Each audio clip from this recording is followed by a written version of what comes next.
Welcome back to another episode of the Q with Quincy Avery. I appreciate you guys coming to join us. I know a lot of you guys are here waiting on Justin Fields to hop on. He will be joining us in just about 10, 15 minutes. But since you're here, a little housekeeping, man. Make sure you hit that like button. You hit that like button, that does a lot for me. It'll do a lot for you.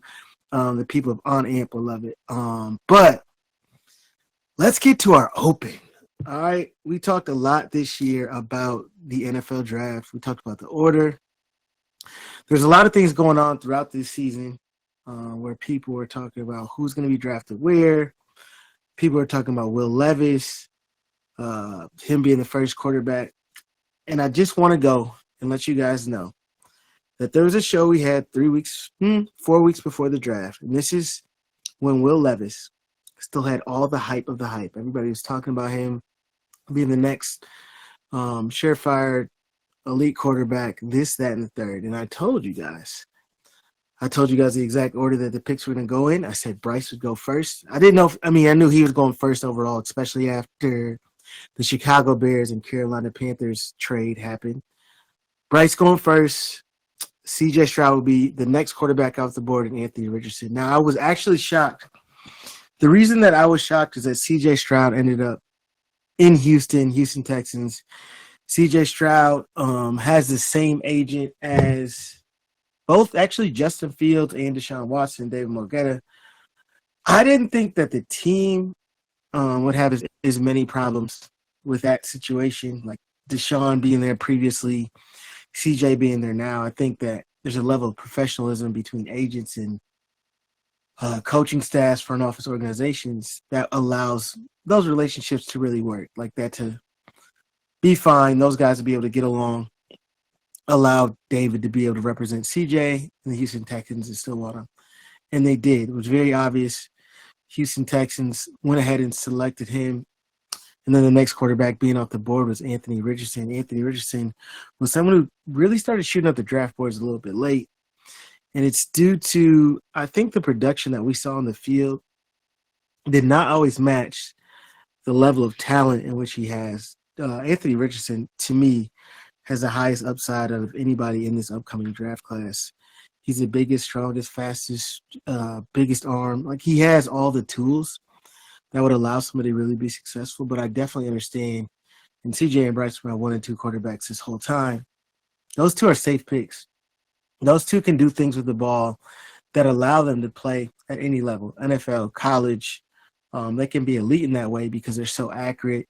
They both have the ability to play off and on schedule. We saw CJ being so special, especially off schedule in that Georgia game and the college football playoffs. And that really let people know, like, this guy's opportunity to be special. And I think that if he didn't play that way in that game, I'm not sure that he's picked in that second spot. I think Anthony Richardson actually goes above him. And I think he probably would have slipped to like the 8, 9, 10 range had it not been for people to see him have that ability.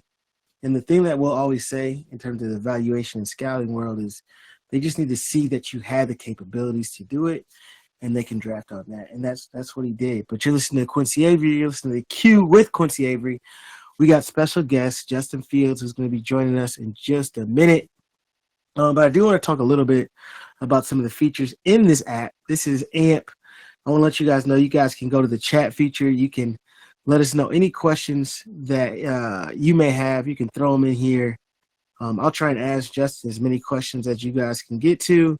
We're going to be bouncing back and forth between the chats, some questions that I already have planned for him, and then some music. But when Justin gets on, we'll probably go 15, 20 minutes straight.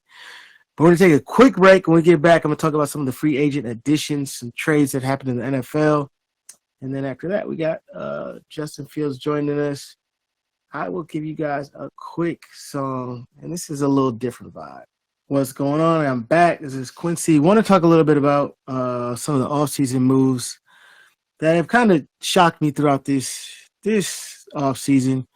And one, the move that surprised me more than anything, and this isn't like a free agent acquisition or a trade, it was the Tennessee Titans drafting Will Levis. The reason that I was so confused about that is because I really, in my heart of hearts, thought there was a couple options for Trey Lance. I thought that he was going to be traded uh, prior to the draft or right around draft time. And I thought that the two real landing spots for Trey were going to be Minnesota or Tennessee. And they have three quarterbacks, starting caliber quarterbacks on the roster. Now they got Ryan Tannehill, someone they brought back under new GM Rand Carthon. He brings back Ryan Tannehill. They have Malik Willis on the roster, and they have Will Levis. Now, Malik Willis, honestly, somebody who trains with us in the quarterback takeover crew, somebody who I love and adore, and somebody who I think is truly special. And I think after a year of experience, he's going to have the opportunity to go through the NFL and be really, really successful. I've also been privy enough to see some of the offseason work that he's been putting in, seen some of the throws, seen some of the things that he's been doing with Coach McAvoy, who works with us in the QB Takeover. And I've been very, very impressed. Now, Malik is always someone who could throw the ball at a very high level. Like, he had amazing arm talent. I feel like you can put him on the field with any quarterback anywhere in the world, and you would be like, oh, okay, his arm is really strong. I don't care if it's Mahomes, Aaron Rodgers, whatever. His arm is like that in terms of arm strength, arm capability. So he's somebody that I look at really highly in that regard. And he did struggle last year. There were some games he went into and he didn't play great, but I was really shocked to see them. They used a third-round draft pick on him, and yes, I know it was an old GM, new GM in town, but to go from a third-round quarterback who that's a fair investment. Like, you go third round, that's someone you think is going to be a starter for your team, or at least someone who has the ability to start. And then the next year you go take a quarterback in the second round, and there was rumblings that they even try to trade up into the end of the first round. And to me, drafting a quarterback at the end of the first round makes so much more sense than drafting a quarterback early in the second round. You get in a situation like Jalen Hurts just got into with the Philadelphia Eagles. Not that Jalen Hurts is not phenomenal. Someone else who works with us, the quarterback takeover. Jalen Hurts is a tremendous talent. However, they had to give him that contract a year early. They were able to do some things financially to make it work, but it just doesn't seem smart to me to draft a quarterback in the second round if you think he's going to be your starter.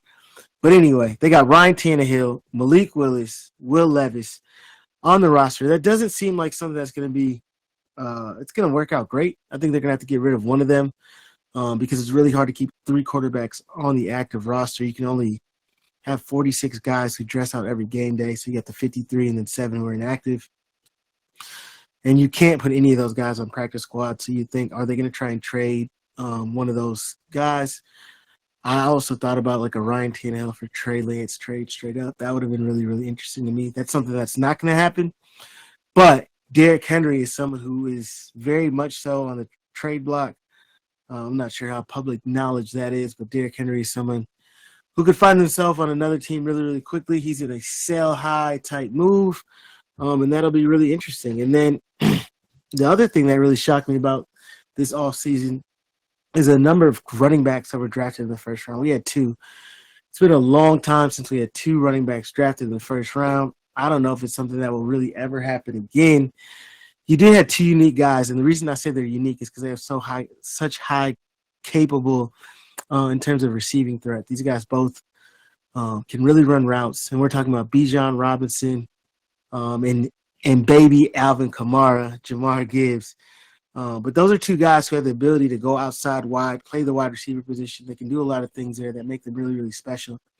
And I think those are the reasons that those 2 guys were able to be first-round draft picks. And also the things that they do in the running game is really special. But the Atlanta Falcons seem to be a bit silly. Those are 2 guys. Those are guys who had a running game that was one of the was top in the NFL. And investing in the running back position where you can get something of value in that first round when you guys are really absent of a lot of talent in a lot of different places. It's a really curious decision. I mean, I'm happy for Bijan to get drafted that early, get that money, but it's not something I agree with and not something I would do. And then we got one more. The Giants acquiring Darren Waller after Darren Waller got in a little spat with McDaniel, someone who he's not necessarily a big fan of. They made that very, very clear, both in his press conference, but he's someone who's really special. I actually saw Darren Waller before he had his breakout season with the Baltimore Ravens. Like this is when he was playing on the Baltimore Ravens before he goes to the Los Angeles Raiders at the time, or whatever they were at that time. And you're like, who is this beast? Why can't he get on the field? Then he started telling us about all the problems he had, drug abuse, this and the third. But he just went on to absolutely light up the NFL, be super special. I think him being a member of that New York Giants ball club with Saquon Barkley, who we got to see if he signs his franchise tag, yes or no. But he's in a position where he can do even more. He's going to be the absolute focal point of that offense between him and Saquon. Expect him to get 100 targets this year. Another 1,000-yard campaign. He's 2 years from one of those, and he's someone who I could think could be really special. We'll give you one song, take one little break, give you guys a little bit more information on some of the NFL stuff, and then we'll have Justin Fields joining us. We got special guest Justin Fields in the building. As soon as he unmutes his mic, I think I might have muted him. And then there we go. Yes, sir. Justin Fields, appreciate you joining me. How you doing? Doing good. How you doing? I'm amazing. Wait, so I've never heard about this app. So our face is not even on it. It's just a little microphone. It's just a little chat. It's just a microphone. We just chilling here. So it's like you could do it from your crib. You know what I'm saying? We're not in a Pack of McAfee level or nothing like that. Yeah. No, that's cool. I had some questions, but some fans had some questions too. So I'm gonna ask you a couple of their questions. They're pretty light. All right. Before we get going. All right. First, they want to know what it's like playing in Chicago. I mean, it's great. It's amazing. From the fans to the tradition to just the city and the love, all of us players feel from the city to fans. It's great. It's amazing. So I love it. And then when did you really find out? Is it at the draft, or did you have a feeling that you were going to be going to Chicago before you actually got drafted there? Like when did you oh, okay, I'm actually going to be a Bear? I'll give you the whole rundown on kind of how draft night went. So first overall, everybody know Trevor was going to go. Second, it was pretty much out that Zach was going to go, Zach Wilson. And then probably a couple of hours before the draft, San Fran called my agent and told him that they were going to take Trey. So I knew I wasn't going top 3 before the draft even started. Okay. So before the draft, I'm thinking, okay, Falcons might take me. We'll see. Boom. Number 4 pick comes around. They choose my boy Kyle Pitts. Next team that needed a quarterback, I think, was Carolina at the time. Didn't get picked up by them. They got J.C. Horn. Next team, Broncos. I think they were looking at quarterbacks that year too. So after 8 and 9, I had no idea where I was going to go. I was kind of clueless. So then boom, 10 went, and then Chicago traded up, and my agent called me, and that's when I kind of knew. Yeah, you hear the trade. When the trade goes, do you think it's for you, or are you like, oh shit, I don't know what's going on? I mean, I think I got the phone call before I even saw the TV to where, they did make a trade. So I found out the news before I even saw that they traded up. It's funny because folks don't really know, the draft, you actually hearing stuff before it shows on TV. Yeah. They have to redo some of the videos. It's interesting. Mm-hmm. A really good question that I hadn't thought to ask you. Which teammate has had the biggest impact on you, on your career? I would say Darnell Mooney. Really? Yeah. I'm not gonna lie. The moment I got there, well, not many people know his story, but of course, Chicago people do. But he went to Tulane, late round pick. Came in, had a pretty good rookie year, and his second year was with me. And I mean, the moment I got there, we weren't just automatically cool. We had, some similarities or whatever, but I could just tell, how he loved the game, his work ethic, and just everything that he puts into this game. Mm-hmm. His love, he's disciplined. I mean, you name it, he's got it. So, I mean, every times where I'm over his crib, we're in the basement going over plays. He's helping me out with play calls, transitioning from that college to the NFL. Just calling out the plays and stuff like that. So, just different stuff like that. And of course, our friendship has grown and a crazy amount since my rookie years. So I just feel like we get closer and closer. And I mean, yeah, I would say he's impacted me the most. Y'all always seem really tight. Like, I don't know, when y'all like in Atlanta, he comes out here with you. You guys Yeah, are working out. It gives me the impression that y'all are really good friends. And that's, yeah, I don't think enough people understand, like, NFL players, just because you're on the same team, they don't necessarily mean like everybody's friends. Like, everybody works together at the hmm job. It don't really be like, oh, we're all like buddy. Like, guys get yeah, along, but it's work. It's not like college.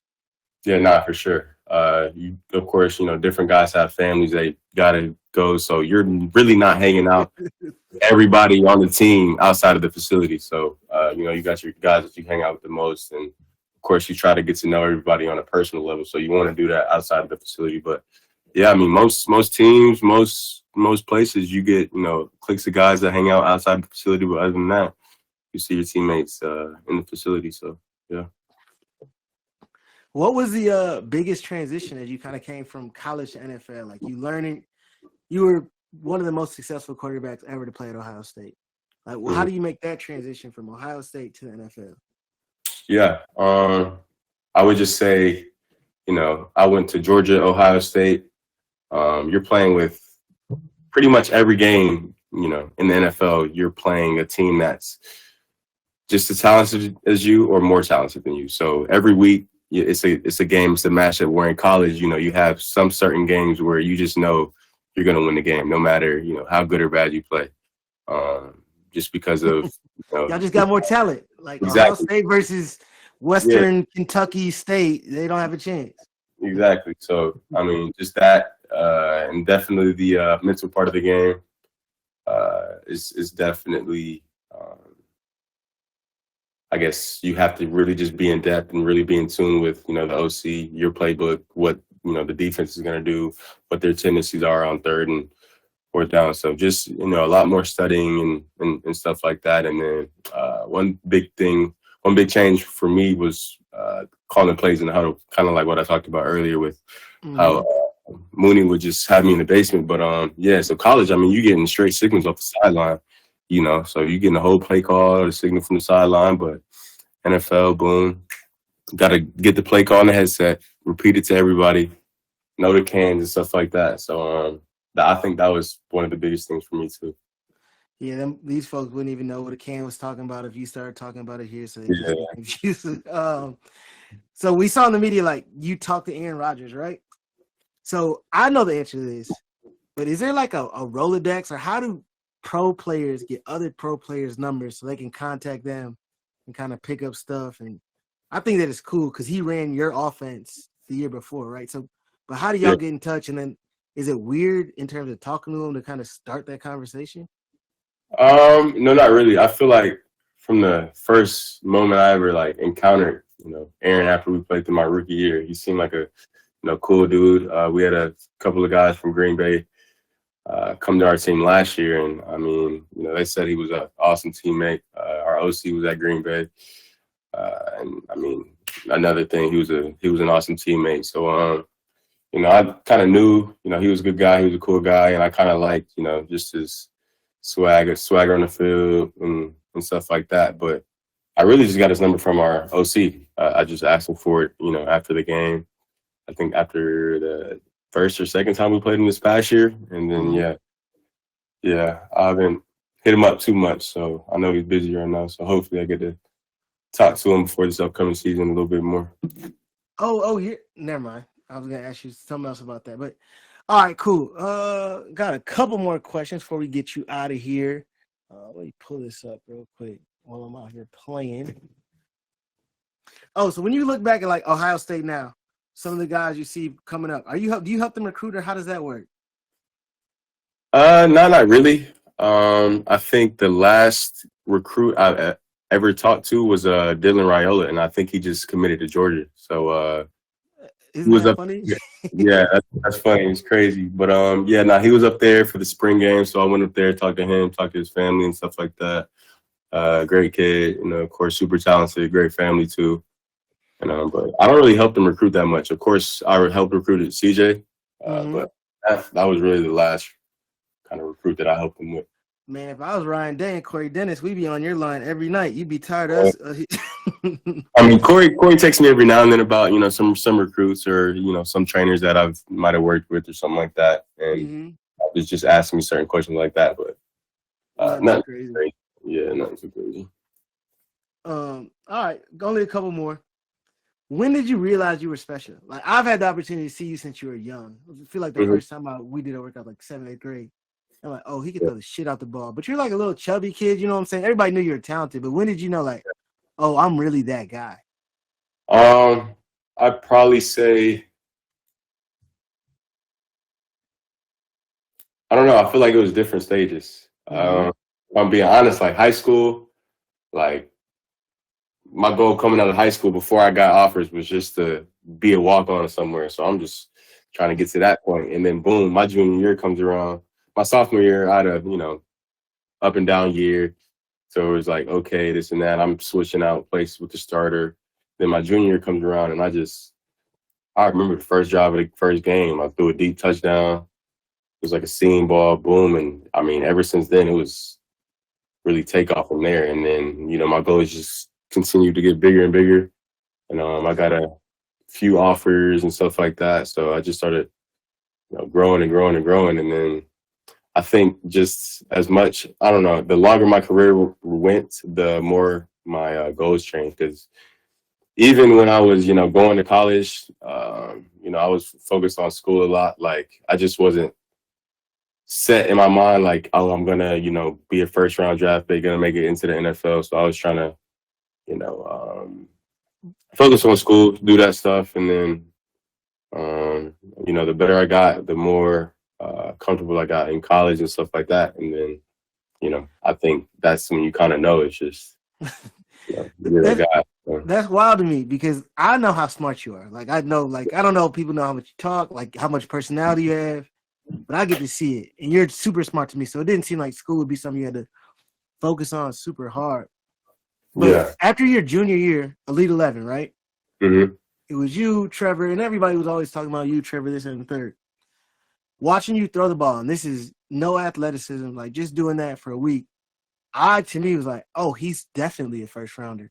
You didn't have that feeling then? Like when you were going against all the best kids in the country, you weren't thinking like, oh, I'm supposed to be the best player in the country. Because to me, that solidified it.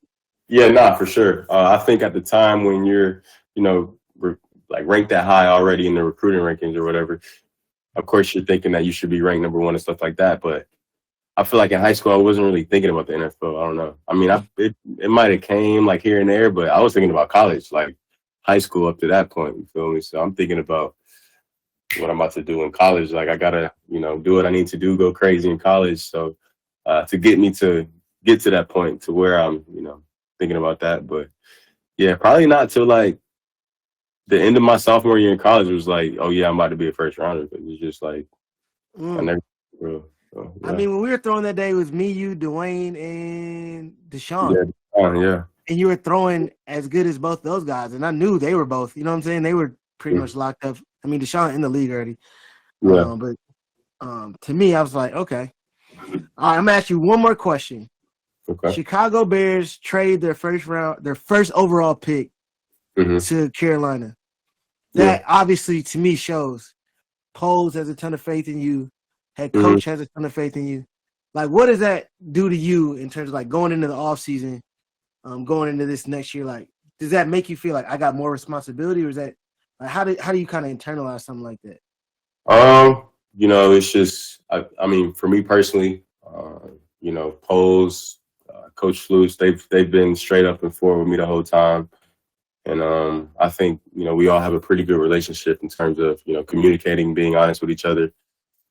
So, just having those guys behind me, I think it just gives me more confidence and, just pushes me more, not necessarily give me more responsibility because I know, what comes with what responsibility comes with, the starting job of the Chicago Bears. So, not necessarily more responsibility, but just more confidence. And, it just inspired me more to, push my teammates even harder to be, the best leader I can be for my team. So, I think I'm growing each and every day just with my leadership part and just kind of like talking to each and every guy more and getting to know guys. So I'm getting more and more comfortable each and every day, just being that leader for the team, being that communicator, and just just trying to lead them the best I can.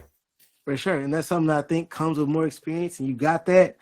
I Yeah. saw a guy after his second year take his team to a Super Bowl, and he had an offseason that was very similar to your offseason this year. So I know that big things are coming for you. Last thing is there anything that people should know about being an NFL quarterback that they don't? That they don't know. I think they see the glitz and glamour. Like they see you go out on the field, the endorsements, this and that, and the third. But yeah, Yeah. I don't want to say it. You tell me what do you think that they should know that they don't? I feel like a lot of players say this, but just like I don't know. I like doing stuff that I guess quote unquote normal people get to be able to do. Like I like going to the store, going shopping, and not being bothered, not nobody seeing me. So just like little stuff like that. So I can imagine that'd be tough because you're still young. Like the things that you should be able to do and just enjoy your time. exactly, Every yeah, time I've ever been out somewhere with you, somebody asking for your pic. And I mean, too much is given, much is expected. But it does seem like I would wish that I could just have that little bit of peace back. yeah. Just like some moments, going bowling, just something chill, and just having that kind of, I guess. That little chill, like that Just peace a to chill yourself. moment. Yeah, Yeah. just like peaceful moments and stuff like that. But I mean, nah, I wouldn't trade it for the world. I love the platform I'm giving to inspire kids and inspire people. So wouldn't trade it for the world. But it's just like those moments. Not necessarily. Not. I wish I had them more, but I just really appreciate those moments because kind of just it's peaceful. So They're yeah. few and far between for you. Hey, but I Mhm. appreciate you. I know we got this playoff game coming up. I just want to say thank you. The Yes, only sir. thing I need from you is to tell me one song to play. I'm not gonna play it next. I'm gonna play that new J. Cole and whoever that was. Yeah, I was just about to say that Jake. Yeah, that's gonna get played all my life. But you gotta give me another song because I know you got an extensive playlist. Let me look at my Oh, and while we're talking, while you looking for this song, people want to know why you put on a glove. when my rookie year. I didn't wear a glove last year, but my rookie Right. year I put a glove because it was cold. I wasn't used to that weather yet. But last I year I guess didn't wear it was biting outside. what I'm saying. What kind of vibe do you want? Like No, you you want can give me anything. This is it. We got every song ever. You tell me a song we gonna play after you get off. You enjoying your night. play "Passionate" by Blast. That's a good little. Okay, I like Blast. I Yeah, appreciate you, fam. I'm gonna text you. I'm gonna see you soon. you already know. Be safe, buddy. There you Yes. too. Yo, you're listening to the Q with Quincy Avery. Make sure you hit that like button. Do a lot for me. That was Justin Fields. Justin Fields is one of my favorite people. He's definitely one of my favorite quarterbacks. The reason that I think that he's so special, so unique, is because he has a truly unique work ethic. Like he sees things that he sees things and he attacks things that people deem weaknesses or things that he needs to work on, and he goes like above and beyond to address those things. And I think that that's really really special because there's not enough people who are willing to um, who are willing to understand the things that people are criticizing them on and the things that they're saying in terms of how to improve, and then to really create a plan of action in terms of improving those things. Like Justin's so big about like, all right, he wants to understand what you're working on before you get there, how you're going to work on it, and the steps in order to do those things so that he can be successful, and then his career can continue to elevate. And those are the things that I think allow people to really take their game to the next level. I always want to see like what are guys doing, what's their off season like, and how can they take their game to the next level. And I think that Justin is really, and I'm not going to talk about like the things that he talked about working on in this off season, but I think that he's put some things on the table that he wanted to get better at, things that he wanted to improve at, and he's going to attack those things each and every day. And I think that those things are going to allow him to be an even better quarterback. And I know that people saw the highlights, like the special things that he did last year. because he was special. But I think that people are going to see a level of consistency, a level of maturation, a level of playing above the neck that is going to allow him to be one of the unquestioned best quarterbacks in the NFL. And I don't say that lightly. I've had the opportunity to work with a lot of really, really great quarterbacks, and seeing what he's about to do is something that I'm really excited to see. So I'm gonna give you a little bit more music, give you that Passionate by Blast. You're listening to The Q with Quincy Avery. We got a special guest, Justin Field. I see a couple questions. I'm gonna answer those before get out of here. The next step that I think that Justin Fields is going to take is really going to be just a higher level of consistency. We saw him make like the biggest of the big plays, and those are things only a few people in the world can do. Right? He has the ability to make those plays. Right now, the thing that's going to make Justin, like, I think, unstoppable at the quarterback position is not only making those plays, but making all the routine plays, making those very, very routine. Alongside with that is that addition of DJ Moore. Like, I'm not saying that they have the number one receiving core in the NFL, but I think that they are massively upgraded now than they were before. And if you have some receivers to put around them, and when I was talking about a guy who made a big jump from their second and third year, I was talking about Jalen Hurts, somebody else that we've worked with, who's just been on the field, we've trained with. And I think that I'm not saying that they're going to make the Super. I'm not saying any of those things. I'm not like trying to put any lofty goals or expectation on these guys, but I think that as a quarterback, Justin can make the same strides, the same leaps that Jalen Hurts made in his third year. And I think that he's that special. He's going to be someone that I think the Chicago Bears are going to like be very, very happy that he's a quarterback of their franchise. He's going to take them to elite levels. And I don't know his answer about the field, but I will say this. The field turf in Ohio is definitely better than the grass in Soldier Field. I've only went to one game last year. That was the San Fran game, and it's like a bad comparison. The field was an absolute mess that game. It was raining nonstop and put in a bad situation. But thank you for joining me for another episode of The Q with Quincy Avery. Next week, we're going to have a special guest. We got 2 shows next week. We got 2 NFL starting quarterbacks joining us next week. Talk a little bit about their journey and what they got going. So I appreciate you guys. Hope you guys come back next week, see what we're talking about.